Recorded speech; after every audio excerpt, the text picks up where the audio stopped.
1008 soil ப்ராஜெக்ட்ல இன்னைக்கு நம்ம எடுக்க போற ஒரு புடி மண் துமாங்கான் ஏரியாவில் இருக்கிற கோலா ஹவுஸ் ஸ்ரீ மகா மாரியம்மன் ஆலயம். இந்த ஆலயம் மிக பழமையான ஆலயம். இப்போ நீங்கள் பார்த்தீங்கன்னா அதோட சிலை வடிவமே இடத்துல ஒரு 100 வருஷத்துக்கு முன்னாடி செய்யப்பட்ட ஒரு சிலை வடிவம் தான். இன்னமும் இந்த இடத்துல சில குடும்பங்கள் பூஜிக்கிட்டு இருக்காங்க. அதே நேரத்தில் இந்த ஏரியாவில் இடத்துல ஒரு 500லேருந்து 700 குடும்பங்கள் இருந்திருக்கு. தற்பொழுது எல்லாமே வீடு மாறி இடம் மாறி அதே நேரத்தில் ஊர் மாறி போயிட்டாங்க. இருந்தாலும் இந்த கோவிலில் ஒரு விசேஷம்னா கண்டிப்பாக அவங்களோட குலசாமியோ இல்லாட்டி பூஜை செய்யறதுக்கோ இல்லாட்டி பொங்கலுக்கோ ஏதோ ஒன்று ஒரு நாட்களில் பூஜிச்சுட்டு போகிறாங்க. பட் இந்த கோயில் கண்டிப்பாக இன்னும் கொஞ்ச நாளில் கும்பாபிஷேகம் செய்ய போகிறாங்க. உங்களால் முடிஞ்ச அளவுக்கு காணிக்கையும் தரலாம்.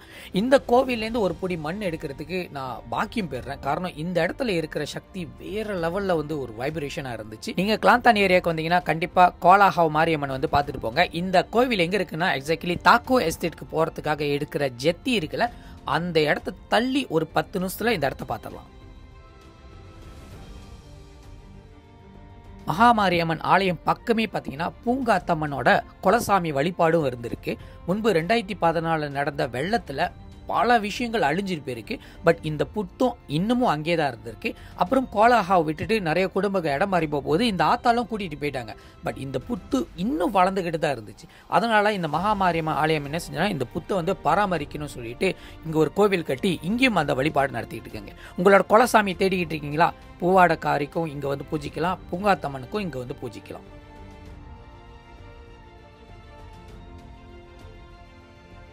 ஒரு தெய்வீக புத்தை தொடர ஒரு பாக்கியம் கிடைச்சிச்சு. அந்த புத்தோட மண்ணை நீங்க தொடும் போது உங்களுக்கு தெரியும் இந்த அம்பாலோட ஆசீர்வாதம் எப்படி இருக்குன்னு. இந்த வேளையில இந்த டெம்பிள் மேனேஜ்மெண்ட்டுக்கு நான் நன்றியை தெரிவிச்சுக்கிறேன்.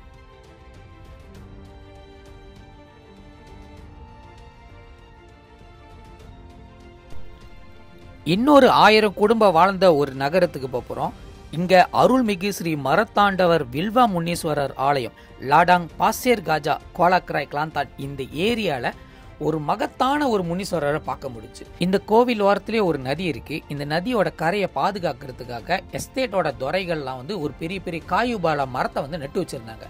ஒரு மரம் 5000 வெள்ளிக்கு மேற்பட்ட விலை போன வாசி எல்லா மரத்தை வெட்டுறதுக்கு அவங்களுக்கு வாய்ப்பு கிடைச்சு. ஆனால் 2 மரத்தை மட்டும் வெட்ட முடியல.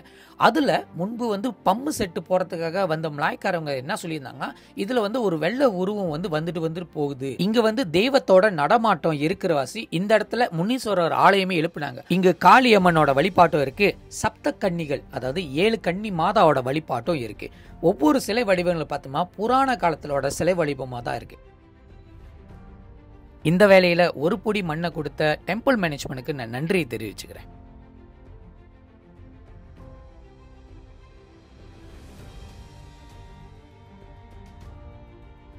115வது ஆலயம் ஸ்ரீ நாகம்மன் ஆலயம் புக்கி ஸ்ரீ கோலாக்ராய் கிளாந்தான்.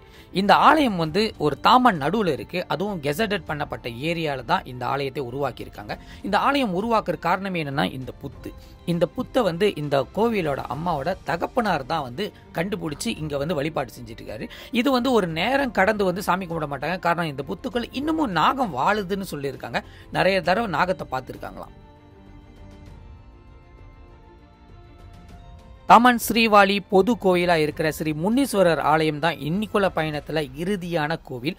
இந்த ஆலயத்தை ஒரு பொதுமக்கள் வழிபாடுற மாரி தான் கொண்டு வந்திருக்காங்க. யாரு வேணாலும் எப்ப வேணா சாமி கும்பிட்டுட்டு போகலாம். அதே நேரத்தில் உங்களுக்கு ஏதாச்சும் பூஜைகள் செய்ய போறீங்களா, பாடு உணவு ஏதாச்சும் கொடுக்க போறதா இருந்தா இந்த டெம்பிள் மேனேஜ்மெண்ட்டை நீங்க அணுகலாம்.